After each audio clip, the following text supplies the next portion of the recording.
Good morning. I hope you all are doing well.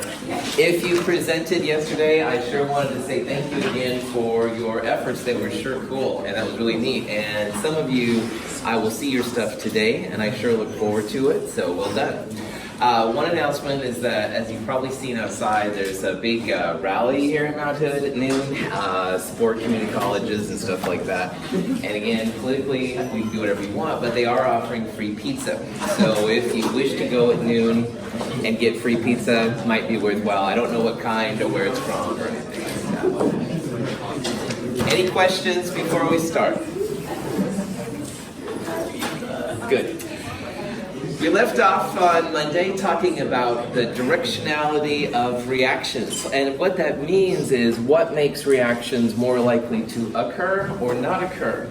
And dispersal is the key term for this part.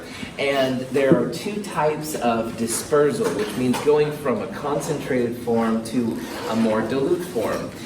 One of them is matter, all right? So like if you had a lot of matter in a container and you spilled it out, that would be something that would be likely to happen. It's not as likely for the spilled material to come back into the container. So matter dispersal just means going from a concentrated mass source to a more dilute mass source. And the other thing was energy dispersal. So every time you eat like a gummy bear, for example, the gummy bear has a lot of energy, sugar energy inside it, and it goes in your body, the energy is distributed out. That's also a way to tell, or at least make a high probable reaction as to a reaction that will occur. It's not as likely that energy from lots of different areas dispersed will come together to make something concentrated. Now, in Chem 221 and Chem 222, we basically see we're using exothermic reactions, which is energy dispersal, all right, going from a little energy in a small area to a distributed amount of energy, like energy is given off, okay? So every time we saw a negative delta H or an exothermic reaction, that is one way to tell if a reaction is probably going to happen. More often than not, all right, exothermic reactions imply that the reaction will occur, all right? So of all the reactions you've seen, every time you calculated or saw a negative delta H, those were the reactions which are likely to occur. And most of the time, the delta H's that were positive, they're less likely to occur. So notice down here though, I have here a usually, all right? And so usually exothermic reactions are the ones that are likely to go. These will be the explosions and the acid and base reactions and a lot of the electricity reactions we'll talk about later. But that's not always the case, and what I'm going to do now is go through a little bit more about what's going on. This is a reaction here on the right called the Thermite reaction. A lot of energy given off.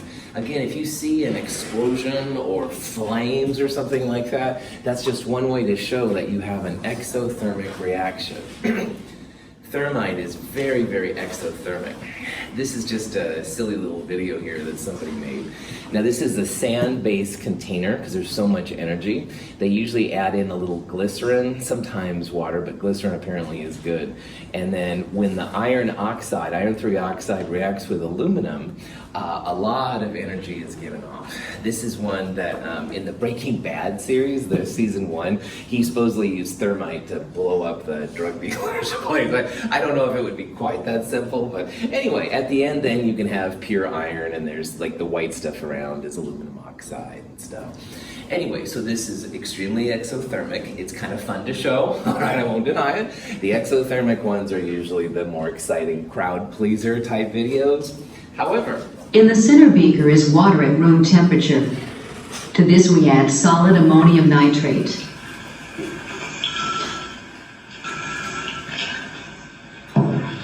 The ammonium nitrate dissolves. Usually, a reaction that occurs so readily is exothermic, but we see from the thermometer that this reaction is endothermic. The temperature of the water drops significantly. This reaction is not favored energetically, yet it still occurs.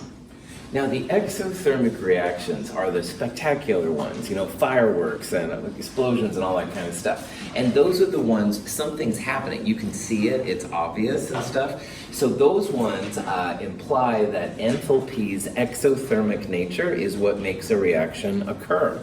But it's not quite that simple. Now, this is a reaction. It's nowhere near as exciting as thermite and, sodium and water and stuff like that.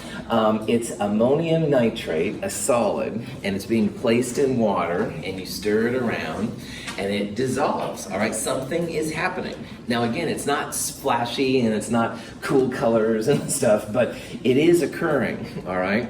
And why this is kind of interesting is that this reaction is endothermic. It's taking energy out of the outside into the inside to make it happen. So while the other ones were kind of cool, they're exothermic, something interesting is happening, something is happening here too. It's not snazzy, all right? It's not like a crowd pleaser reaction, but it is something that's occurring. So if we're going to try and talk about why reactions occur and why sometimes they don't occur, it has to be about more than just enthalpy. All right, enthalpy is a main player. We've been using in Chem 221 and Chem 222, we've been using enthalpy as our ruler stick, basically to tell if a reaction occurs or not. But in reality, there are reactions like this dissolving ammonium nitrate, and they're not that cool looking, all right, because it's just, woo, solid dissolves in water, woo, Russell. But anyway, there is something more than the energy part to make reactions occur. So in order to get a better understanding about what reactions are actually up to, we have to introduce one of the other major thermodynamic quantities, and it's referred to as entropy. And entropy gets the symbol S, and it's a fascinating thermodynamic thing, and I'm going to try and explain to you why I think entropy is so cool. If enthalpy is about energy dispersal, going from concentrated energy sources to more dilute energy sources, you can argue that entropy is about the mass disorder, like mass going from concentrated sources to more dispersed sources. Entropy is a measure of disorder, of randomness, all right? And all those kind of things. And spontaneity, which is a term we talked about on Monday, which refers to if a reaction occurs, spontaneity is also related to an increase in randomness, all right? So you have to have not just an enthalpy part, but you also have to think about the entropy part. So again, what I like to think about here is, well, enthalpy is about the energy, all right, energy released, energy absorbed, heat energy, stuff like that. Entropy is about the matter being dispersed, all right? So on Monday, I took a bunch of papers and I folded them and, I dropped them and now they're all messed up, all right, it's really cheesy. That would be entropy I was trying to relate to. It's about matter being dispersed. Every time you eat something, all right, the concentrated food you're eating, pizza, bagels, whatever your food du jour is, goes through our body, all right, and those bonds are broken up, and obviously when we get rid of the waste, it's not the same as the food that went in. So we are wonderful entropy creating machines, and we'll talk about that here in a little bit too. So what we have here now are two thermodynamic sources of why reactions are spontaneous, like why they occur. Enthalpy is the big one we've talked about a lot since Chem 221. But now we're seeing that there's this other part here, entropy. And entropy has some really cool kind of connotations. Now, entropy at its base level is related to what's called the number of microstates W, all right? So if someone's curious, Johnny, and wants to know more about entropy, or if any of you are going to study entropy one day, this is the king of the entropy equations. Now, S equals K natural log W is what it is. And we're not going to use this equation, but I do want you to see it in case you see this in later parts. Boltzmann constant is what that little k is, and it's not a number you have to memorize, so I'm just throwing it up here for information stuff. The entropy of the system is related to this Boltzmann constant times the natural log of the microstates, and I'll show you what I mean by that here in a little bit. If you have a few microstates, not too much entropy.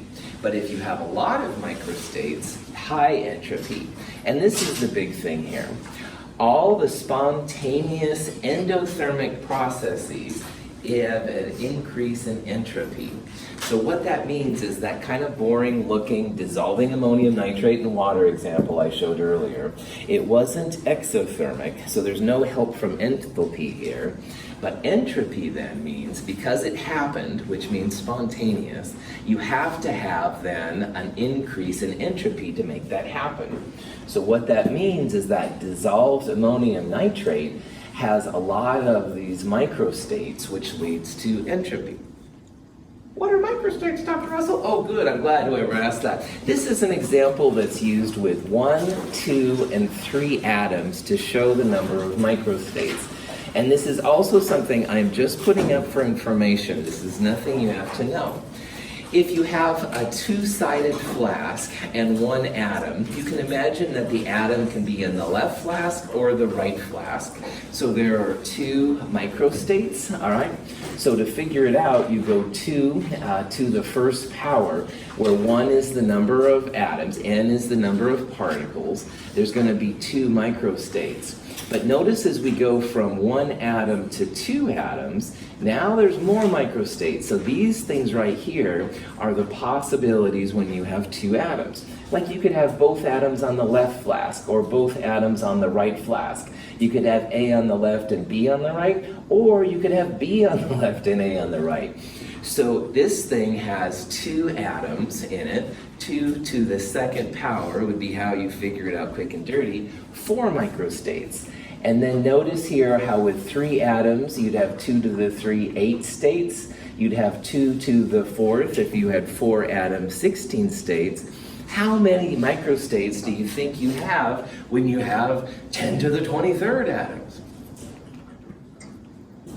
A buttload. Oh, whoever said that in my G-rated class, my apologies, Suzanne, when your son is here. However, yeah, you're going to have a ton, all right?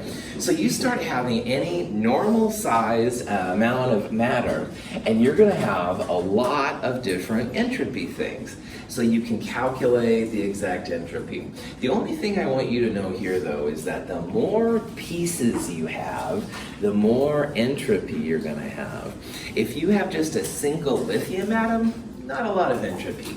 If you have 2 hydrogen atoms, well, now you're starting to get more entropy, and you get into something with 3 atoms, you have even more. More atoms, more entropy. Molecular motions are much more random in the gas state than in either the liquid or solid states. Motion in a liquid is more random than that of a solid. Gases tend to have the highest entropies, while solids have the lowest. In Chem 221, if you were here during one of the very first lectures, I had a couple of you, I think Margaret and Hunter, you might have been here, but I'm not sure. And I had you come down here to the front, and I had you all be a solid, and you walked forward and backwards, and it was kind of Borg-like. And then I was the liquid, and the people on the outside kind of danced around the middle person. And then finally, then the last part, the gas, everybody went back to their seats. And that represented the phases of solid, liquids, and gases. Entropy is definitely affected by the phase of matter, all right? Remember that the more different ways these things can fluctuate, the higher the entropy. So solids are much more rigid, all right? They don't like vibrate around as much. So they don't have as much entropy as liquids. Liquids, you can have molecules kind of dancing around each other, but still connected. And the highest entropy values are always for gases. Now, these numbers here on the right-hand side are actual number values for entropy, all right? And you can see how ice, solid water, has a lower entropy number than the liquid water, and liquid water is quite a bit less than gaseous water. This is an important trend, all right? Solids always have less entropy than liquids, and liquids always have less entropy than gases. Now, the third law of thermodynamics comes in really handy here. The first law of thermodynamics was that you can't create or destroy matter, or energy, and stuff. The energy is constant. The third law says that the only time you're going to have an entropy value of 0 is for a perfectly formed crystal at 0 Kelvin for an element. Now, first of all, we deal a lot more with compounds than we do with elements. So water is more used, I would argue, than hydrogen or oxygen. On the other hand, it's very difficult to get pure crystals, and 0 Kelvin, arguably impossible to get to. So how often do you think you're going to have an entropy value of 0? Like never, all right? Again, unless it's that almost magical pure crystal at zero Kelvin, which is like never, you should probably have an entropy which is larger than 0.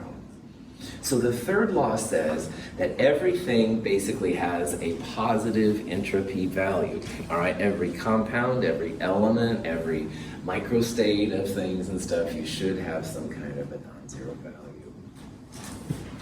Okay. So, which of these compounds or elements do you think would have the highest entropy?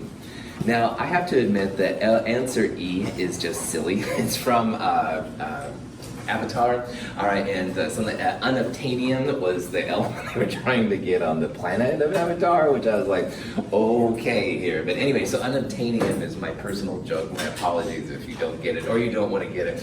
To answer this question, all right, you don't have to even think about the element per se. What you want to look at is the phase, all right? We've got a solid, 2 liquids, and a gas. Which one has the highest entropy? Gas, that's right. The xenon here will be the highest entropy. Gases are always more entropy than liquids, and liquids have more entropy than solids. Any questions on that?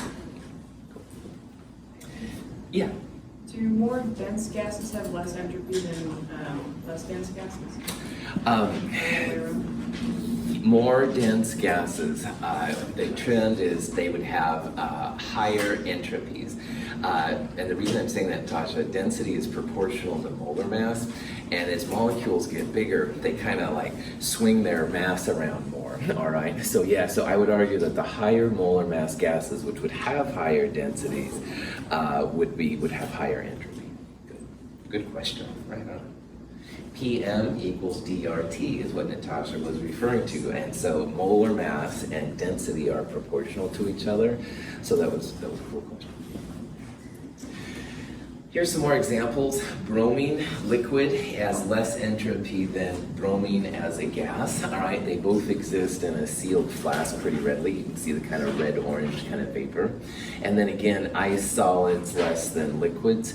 So again, solids always have the lowest entropy, followed by liquids. Gases always have the highest amount. Heptane at 1500 Kelvin has significantly greater molecular motion than it does at 200 Kelvin. The substance has greater entropy at 1500 Kelvin than at 200 Kelvin. Excuse me. Temperature has a factor with all of this too, and I don't know about you, but some of the days recently have been so nice, and I'm like, oh man, I'm gonna get out and hike and do the yard or whatever, right? The temperature makes my overall enthusiasm for the world higher, and then on the other hand, on colder days, I'm like, oh, well, it'd be fun to sit inside and drink tea and watch Netflix or something, I don't know. So just like temperature affects us a little bit and stuff, temperature certainly affects entropy of systems. Regardless of the system, I would argue that as you increase the temperature, you will increase the entropy, all right? If the little molecules were kind of like dancing like this at first, with higher entropy, higher energy, they'd be dancing much more vigorously. So you have more likely the different microstates and stuff like that. So here's just some example, and you can see like this blue line here, that was the entropy at the colder temperature, and then when it was higher up there at the warmer temperature, that's the entropy at the higher temperature. So the punchline of this slide, higher temperature, higher entropy, lower temperature, lower entropy. In general, the more complex a molecule, the greater its entropy. We can see this trend by comparing 3 alkane molecules. The amount of motion for each molecule translates into entropy. The more motion overall, the greater the entropy. I'm going to build on what Natasha asked about just a little bit ago. First of all, here's the different noble gases as representative of gases. And you can see how their molar masses here are getting larger. So helium is about 4 grams per mole, neon about 20, et cetera, et cetera. And as the molar mass goes up, which also makes the density go up, which is what Natasha was asking about, your entropy also increases as well. But it's more really than just gases. These are alkanes, all right, methane, ethane, and propane. And you can see that they have more atoms as you go down this list. And the entropy also increases. So the more complexity, all right, the higher the molar mass, the more atoms they have, all of those things will create higher amounts of entropy in systems as well. So again, if temperature is the same for all of these, then you'd say methane would be the lowest entropy, propane would be the highest, octane in our gasoline, in our cars, gasoline driving cars would be even higher than all of these down there. The entropy of a solid depends on the strength of the forces holding it together. The weaker the attractive forces, the greater the motion of the ions in the crystal lattice, and the greater the entropy. Even my beloved ionic compounds, metals and nonmetals, they also can experience entropy. We talked about a little bit in Chem 221 and Chem 222 about Coulomb's law, and Coulomb's law is a measure of ionic strength. And I won't do it here to Hunter, but Hunter was down there one day, I think I shook his hand once, it was like a single bond and that's strong, but the double bond, haven't seen you forever, Hunter, and that's stronger, harder to break up and stuff. This is an example of Hunter and I having a single bond handshake. It's pretty strong. It's still entropy, but it's stronger. But the double bond is even stronger. So the entropy is actually less for the stronger bonds because they don't move as well, all right? They don't shake around as well. The single bonds are strong, but +1, -1 is not as strong as +2, -2. So these things are also subject to the ionic strengths. If you had a +3, -3, and it was something similar in mass, you would think that it would be even lower entropy than the other ones. So. When potassium permanganate dissolves, its crystal lattice is broken apart, leading to an increase in disorder, and therefore an increase in entropy. Now, solutions are tricky, all right? But if you have to make a guess, a best guess estimate, which is what I'm going to talk about here, then most of the time a dissolved solution will have higher entropy than the individual components. And that kind of makes sense because entropy is about mixing of things. And if you have pure water, and say, I think this is KMNO4 or something like that. If you have pure water and pure potassium permanganate, very ordered, very pure substances, and you mix them together, all right, first of all, the mixing itself is pretty crazy, but you also have the new ion dipole, the dissolved ions. So like this might be potassium ions dissolved in water, and this might be permanganate ions dissolved in water. A lot more chaos and stuff is really what's coming out of this. So usually, all right, solutions have more entropy than the pure substances they came from. It's a little bit more complicated than that. We'll see that in lab next week, but most of the time, all right, solutions have more entropy. So here's another example of things. See if you can figure out which of these represents an increase in entropy. And let's go through these. All right, so first of all, if you're freezing water, you're going from a liquid to a solid. Do liquids or solids have more entropy? Liquids, right on. The liquid has more entropy. So if you froze the liquid water making a solid, that wouldn't be an increase in entropy. That would be a decrease in entropy. You're going from a higher entropy source, a liquid, to a lower entropy source, a solid. Freezing would not be something to increase the entropy. But conversely, if you boil water, you're going from a liquid, kind of the medium entropy, to a gas. And gases always have the most entropy. This one would certainly be an increase in entropy because you're going from a liquid to a gas. And again, solids always have the least amount of entropy, Liquids have more and gases have the most. So if you froze water, you would be decreasing the entropy, but if you boiled water, you would be increasing it. Here's crystallizing, which means make a solid from a solution, all right, a very saturated solution. That would be decreasing the entropy probably. You're making those really fine, pure crystal solids. This one's kind of interesting here too. Notice how in this one, you're going from 2 moles to 1 mole, all right? And when it comes to these ordered states, like we saw, the more microstates you have, the more entropy. So if you have 2 molecules, that will have more entropy than just 1 molecule. So this one also would be a decrease in entropy. So you can actually look at the number of moles on both sides as an alternate way to see if something is going entropy favor. Any questions? Yeah? What if we had like a different phase on the right side? So like you had like a solid on the left side, maybe like a gas on the right, that's no. Awesome question, Tigran. So what Tigran's question is, like if you had 2 moles of a gas going to a solid on the right, is that? Or the opposite, a solid on the left. Cool. 2 moles of solid on the left, and then maybe 1 mole like on the right. Good call.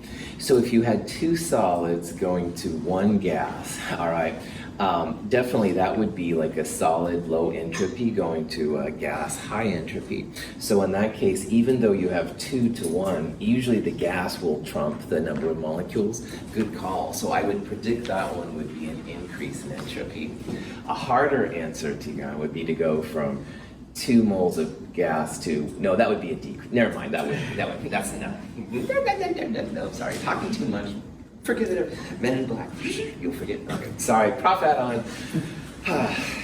Caffeine's kicking in. Other questions? I saw the ad this morning, so it's on my mind a lot. Anyway, okay, no advertising. So here's like values of entropy, all right? And none of these values are things you have to know. But remember, the only time you're going to see 0 in one of these things is for those perfectly formed crystals of an element at 0 Kelvin, which is like never.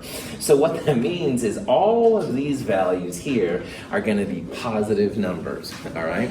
You shouldn't see anything negative. You shouldn't see anything 0. They're all going to be positive. Now, if you look at this a little bit, all right, look at CO going to CO2, for example. Notice how the entropy gets higher. You've got more atoms running around, so you have more chaos in the system and stuff. You should see an increase in the entropy. Here's some other examples. Here's a solid going, and here's a gas. Now, they're different compounds. It's not quite as cool, but you can see how, again, gases usually have a lot more entropy than you do the other ones. I was trying to see here. I think there's an example. H2O. Good. Notice here, here's gas and liquid for water. If you boil water, you're going from a liquid to a gas. You went from about 70 to about 190. That would be an increase in entropy, all right? But it's a change in entropy, and we'll talk about that in a little bit. You can go from a gas to a liquid. So if you have like steam and you condense it down, that would be a way that you'd have a decrease in entropy. But the individual numbers, which is what we're talking about right here, those are always going to be positive values, never a 0, absolutely not any negatives and stuff. There's a table of entropy values in problem set 5. And in problem set 4, you might find some of those numbers useful. It's quite a few pages, so I only did it for problem set 5 where we really need it. But in problem set 4, if you're looking for an entropy value, you can look in problem set 5. You can also Google these things and stuff, but FYI. Okay. Now, before we talk about what things can be done with entropy, I need to have a quick review of what entropy is and what things you can do with it and things we have done with it. And again, if you are looking at this and you're like, man, I don't remember this, okay, don't be afraid to reach out to me and stuff. I have lots of handouts and things I can help you with, but some of these things will be helpful in what we're going to start doing. In Chem 221, we focused big time on these 2 red equations. And in Chem 221, we use Q equals mc delta T. And we use that as a way to measure the heat, all right, Q, or enthalpy delta H, when you heat a substance but you don't change its phase. So for example, if you have water at 20 degrees Celsius, which is a liquid, and you raised it to 40 degrees Celsius, so still a liquid, you would use mc delta T. M is the mass of the substance in grams, C is the heat capacity of the substance, and delta T is final temperature minus initial temperature. We did quite a few of these. The only heat capacity that I want you to know / memorize / put in your calculators is liquid water, because we're going to use that quite a bit. We used it a lot in Chem 221, and we will use it here a little bit. So if you don't know / memorize / put in your calculator yet, do so, because this might pop up on different assignments and stuff.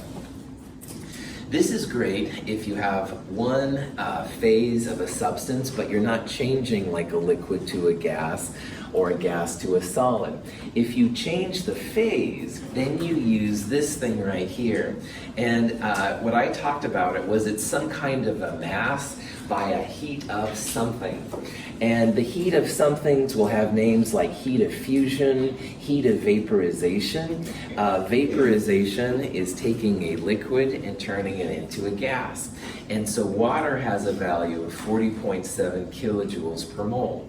So if you had water that you were turning from a liquid to a gas, you would use this heat of vaporization. That would be your heat of something. This one here has moles, so you turn your grams of water into moles using molar mass, multiply the two of them together, and you'd be good to go. But the reason why I have mass in quotes is that some of these crazy heats, sometimes they're represented as joules per gram.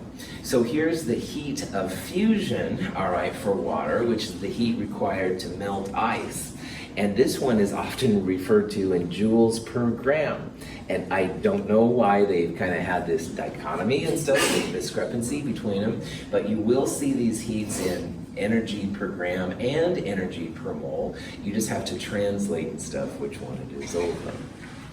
So again, this is for same phase but changing the temperature. This one is for changing phase, but there's no change in temperature. So like for water at 100 degrees Celsius, that's when we'd use the heat of vaporization, because that's where liquid water goes to gas water. If it was 0 Celsius and we were turning ice to liquid, that's when we would use the heat of fusion. But if we wanted to raise our water, liquid water, from 10 degrees to 90 degrees Celsius, that would be an mc delta T kind of thing. Any questions? Yeah, George. What would be the units for the final answer? So my answer here is, what kind of fusion, what kind of heat are you using, George? Like the heat one, the first one, you would have joules, and in the second one, you'd have kilojoules. So you have to just be really attentive to like what kind of thing you're given. All right, and George, the problem here is that as your instructor, and I'm just the person relaying the message, I didn't make these rules. Sometimes it's joules per gram, so you'd have joules, but sometimes it's kilojoules per mole, so you'd have kilojoules. So George's question highlights the importance of just paying attention to the units, all right? Sometimes it'll come in joules per gram. Those are honestly pretty easy. But sometimes, like in the Handbook of Chemistry and Physics, they're usually kilojoules per mole. So just pay attention.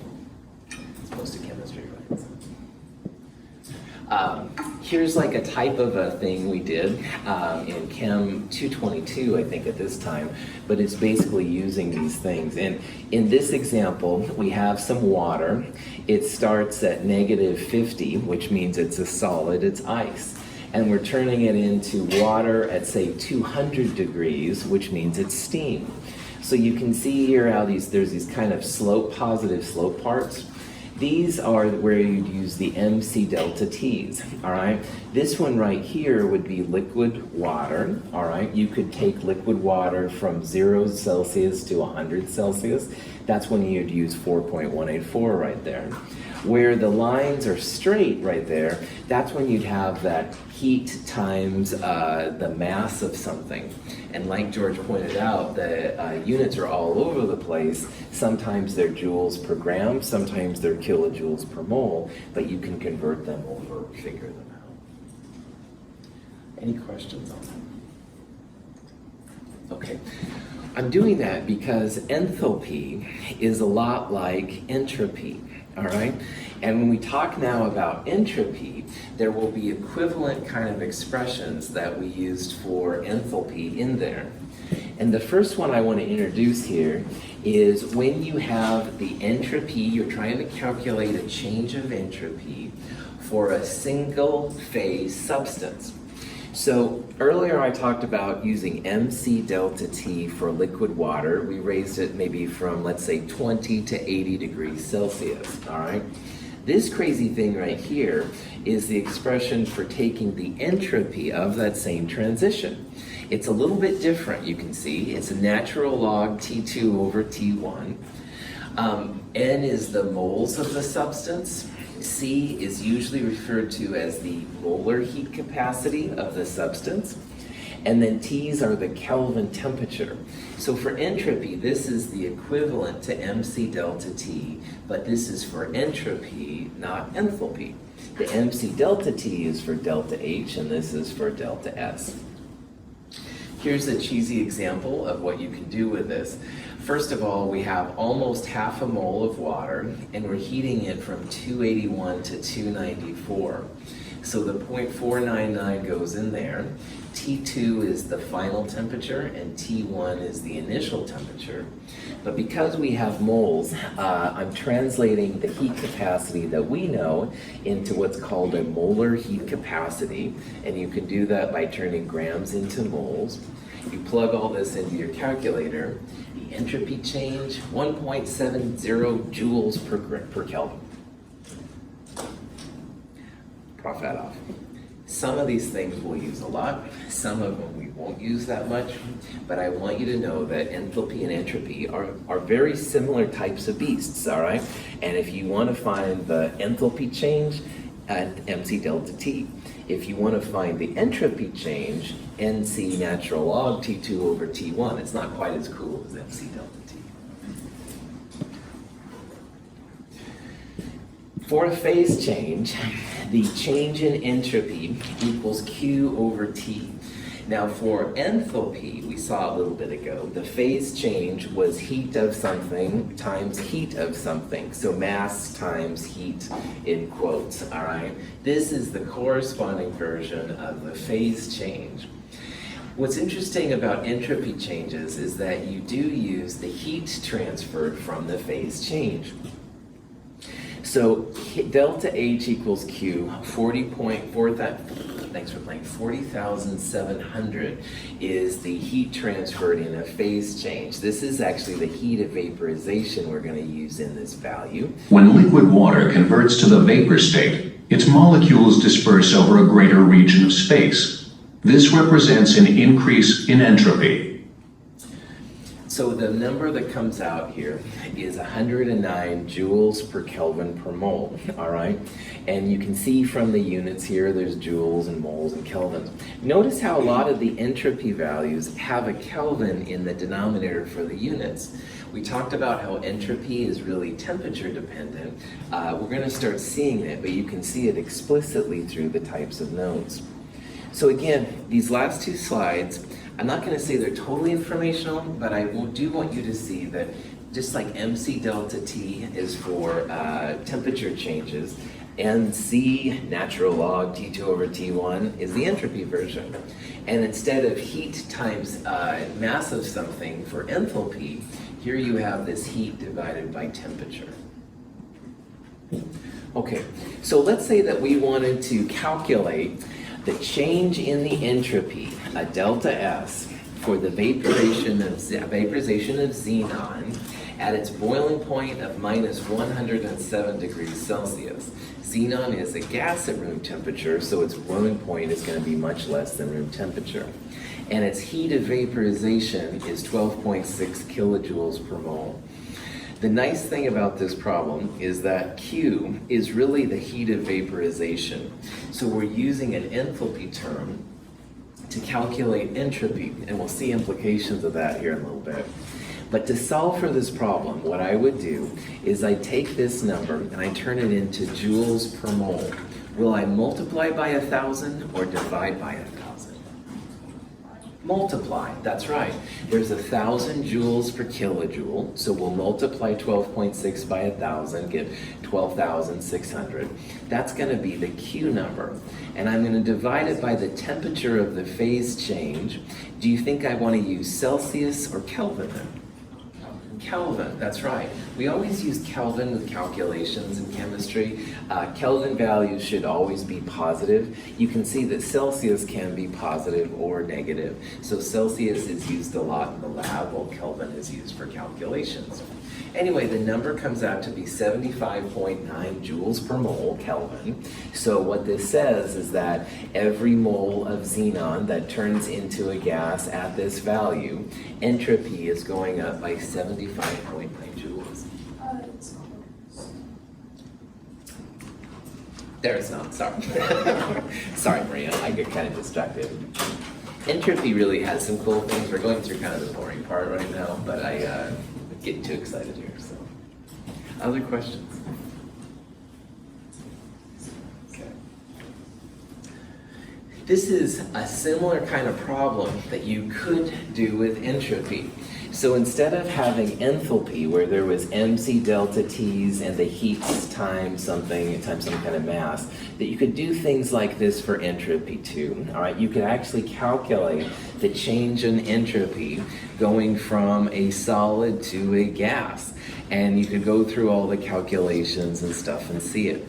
And some types of science, they do a lot of this kind of stuff. And it's all stuff you would do using those last couple equations, plug and chug and stuff like that.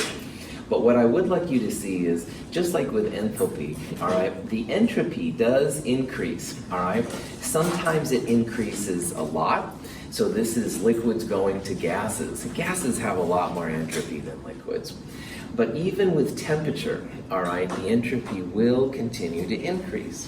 The only time your entropy should be zero, again, are those pure crystals at 0 Kelvin for elements, which is like never.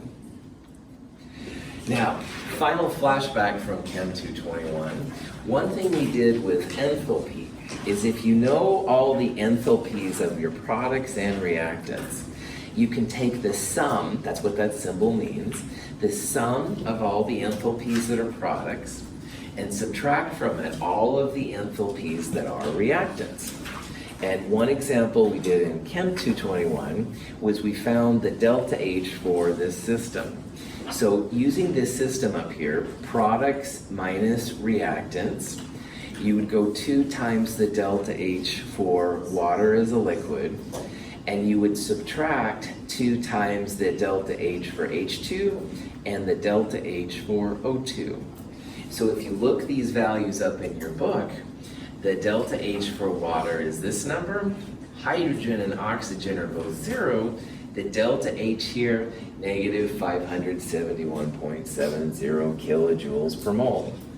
Now, I bring this example out because all of the products minus all of the reactants is something we'll do with entropy, all right? And if you have a table of values, you can plug and chug them in. The elements in enthalpy have delta H values equal to 0. So when it comes to delta H, hydrogen, oxygen, sodium metal, argon gas, magnesium metal, those would all have values equal to 0.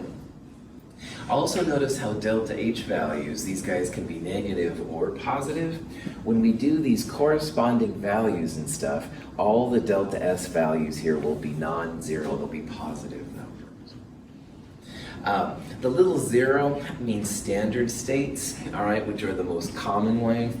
Delta H is 0. This is a negative delta H, so it would be exothermic, not endothermic.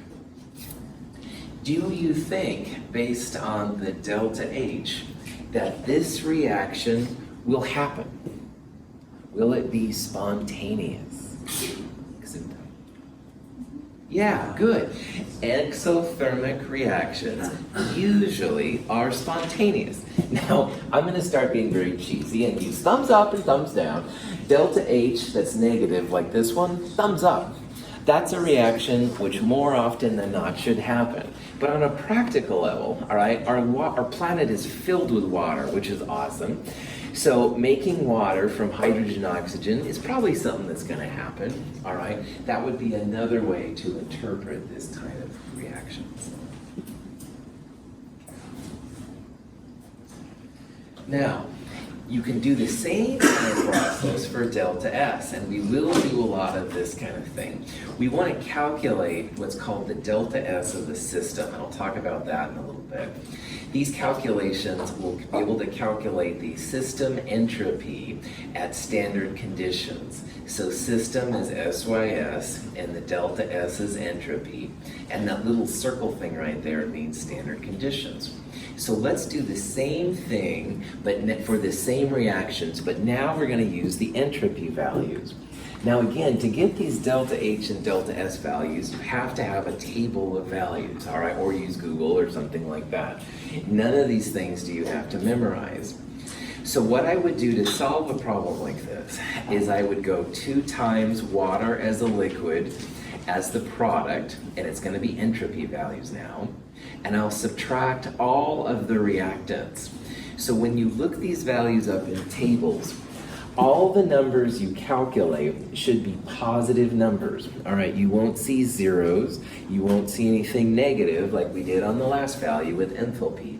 All the numbers should be 0. So liquid water has this value, oxygen is 205, the 2 hydrogens means 2 times the delta S for hydrogen.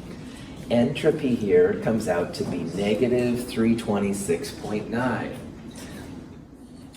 This is interesting because this is a decrease in entropy, all right?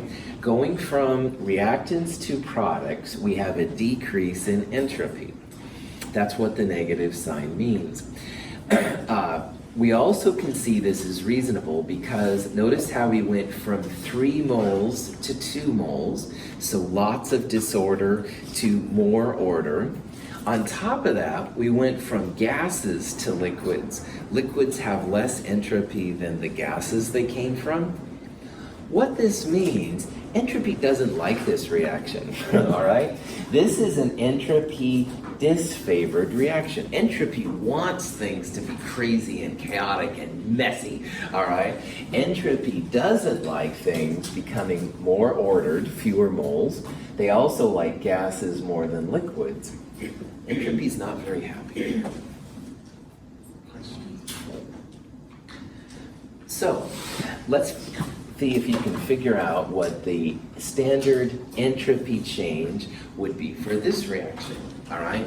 And again, to solve this, and you can do it or not do it as you see fit, it's all the entropies of the products minus all the entropies of the reactants. So the entropy of the copper 2 oxide, this number, would be right here. That's the only product, and you have 1 mole of it. Then you would subtract from it the entropies of the reaction.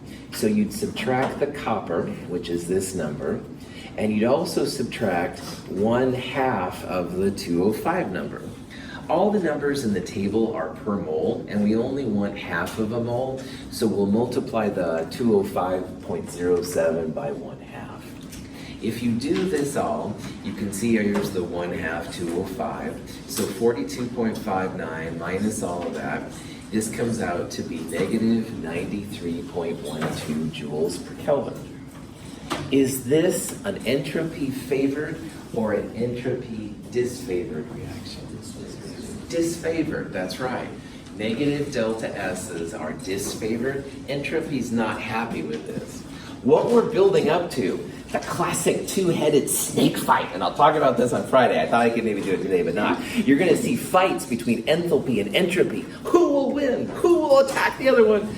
To be continued on Friday. I'm going to have to leave it here, guys. So anyway, we'll do more of this on Friday. Have a wonderful day.